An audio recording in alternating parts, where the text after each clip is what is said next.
Most people using AI in their business are stuck at level 1, and they don't even know there are 4 levels, at least that I've discovered. And I'm going to walk you through all 4, including the one I'm still trying to figure out. So if you know how to do this, let me know.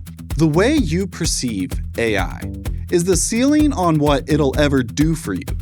I run a video production company and we build content systems for business owners. And over the last years, I've built 4 different AI departments inside our company, and each one running real work every day. Some have names and some don't, and the ones without the names are the ones doing the most. So by level 3, you'll see exactly what I mean, and by level 4, I'll show you the one thing I haven't cracked yet, and I could use your help. Yo, what's up, everybody? Welcome back to another episode of the More Than Meets the Eye podcast, where we talk about what's behind a person, a practice, or a product, especially when it comes to marketing. I'm Jared Taylor, and I've got my coffee, and I want to welcome you to JT Visuals. We spell it without the I, not because we misspelled it on the LLC application, but actually because there's more than meets the eye. And today we're talking about the practice of AI, and specifically a mindset behind AI and how you look at it. So these are the levels of perception that changed everything for me and how I look at AI. Level 1 is where almost everyone lives. You open ChatGPT, you type something in, it gives you back text. You copy that text into an email or a website or a caption, and the question you're asking without realizing it is, what can I do with this thing? It's a tool. You're the craftsman. You're using it like a hammer, and there's nothing wrong with level 1. That's where everybody starts, but it caps out fast because a hammer doesn't run your business. You do. So level 2 is where most advanced users plateau. The shift is from what to who. You stop asking, what can AI do? And you start asking, if this were a person, what would they do? That's when you start building employees. A social media manager, an ads manager, a writer, a research assistant. You give them a role like you would on an org chart. You train them, you hand them tasks, and then there's a sub-level of level 2, which I call just level 2.5. And that's when you stop just chatting with them and actually move them into an org chart. They have a job, they have inputs, and they have outputs. And if the work can be done on a computer, you can train AI to do it. And that's where most people stop.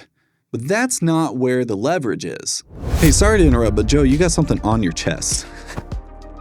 When I failed my first 8 business, I chalked it up to a couple of things. Number 1, I was very proud and I didn't learn how to build a business. But the second thing I realized is I didn't go to school for this. And it's fun to try to figure things out and explore, but then there comes a point where you're like, wait, hold on. What are all the other successful business owners doing? We've provided something for you if you feel the same exact way. We've provided Skool, Skool, entrepreneur experience, where you can actually have free content and a community of people that are also in there that are entrepreneurs that love to give feedback and ask for feedback. If you don't feel like you have the resources enough to help you become successful, join our Skool. It starts for free. So what are you waiting for? Go to jtvisuals.com/Skool. That's JTVisuals without the I, and that's Skool with a K. Now back to the show. Level 3 is where everything starts to change. You stop thinking in people and you start thinking in departments. Because if you keep hiring who's, you'd need 100 of them just to do everything you want, and then end up finding out that it costs more than if you just hired the right people in the first place. So instead, you keep your core few. And then you go per project, not per person, per project.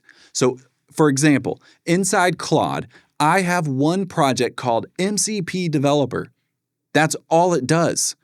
It builds custom MCP servers using Cloudflare workers.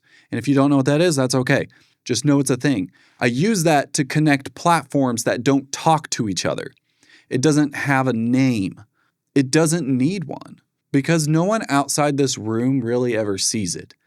And I have another one, the social media comment assistant.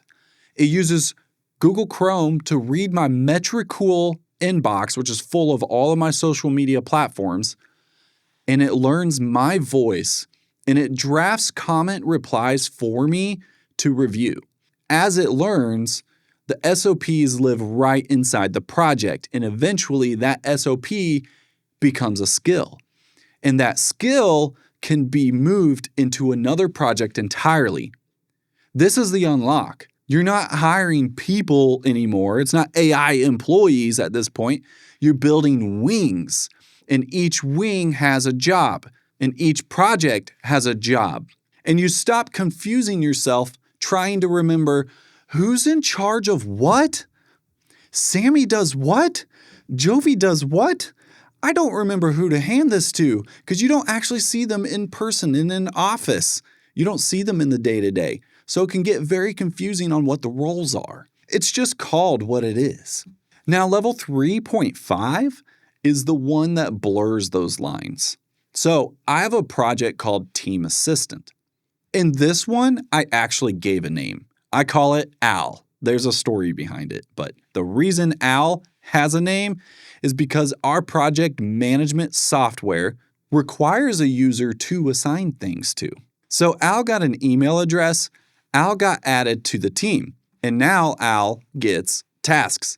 So every 15 minutes, Al checks for emails, and if there's something new, it grabs the task and runs it. And the second it starts running, it writes a lock file, because if it didn't lock itself, then the next 15-minute window would kick off a brand new run on top of the current one and just destroy everything. You'd have two of Al's doing the same task. Things would break. So it locks, runs, finishes, writes an unlocked note, and waits for the next signal. And here's what Al actually does. When we move a podcast project into a phase called prep session, Al now gets assigned and Al opens the checklist. So step 1 is something like verify the client is scheduled in Go High Level, our CRM system for calendars and bookings.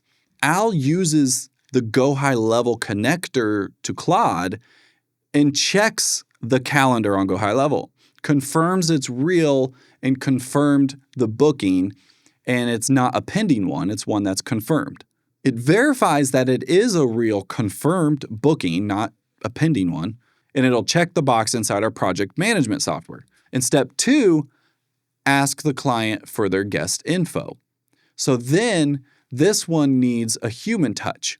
So Al doesn't text the client directly, but Al writes the message, texts it to our admin assistant, and then she can edit and send it and text back when it's done.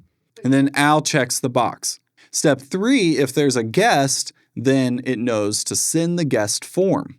So Al sends it and Al waits. And if the form doesn't come back, then Al sends a follow-up from our Go High Level email 2 days later.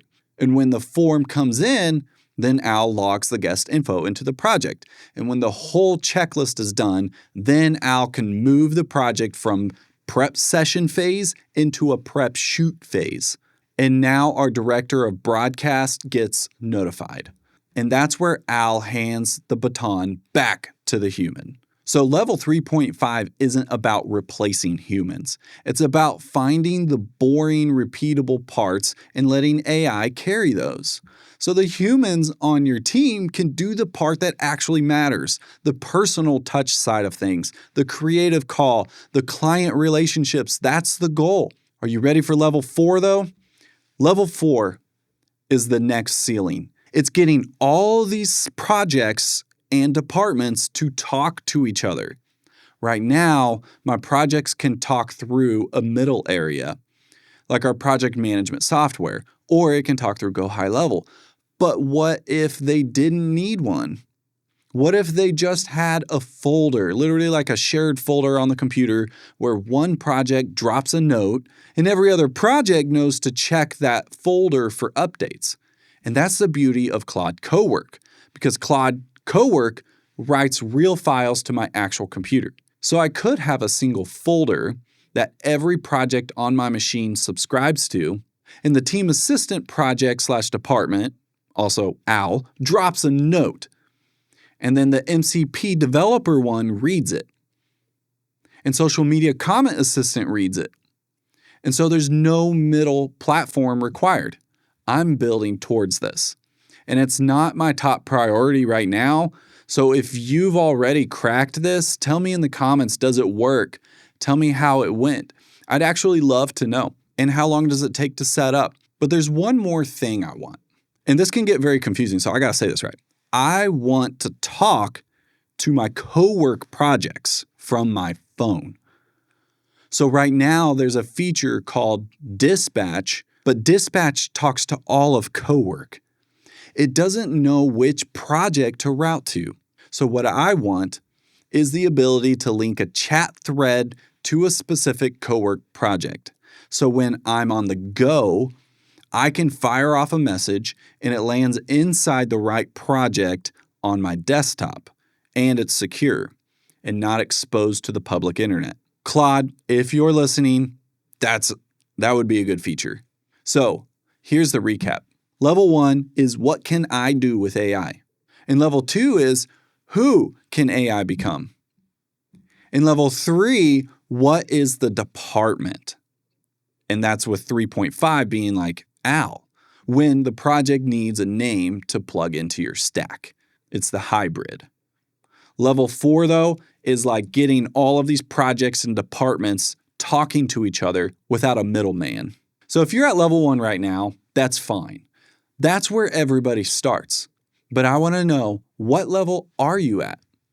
And what's actually helped your perception of AI shift? So you can get more out of it, save time, save money, and actually scale without replacing the humans who make your business worth working with. So drop it in the comments. And if this reframed how you're thinking about AI in your business, then please subscribe, because this is the kind of system stuff we're going to keep breaking down here on this channel. So lift your head up, don't quit, and keep on keeping on.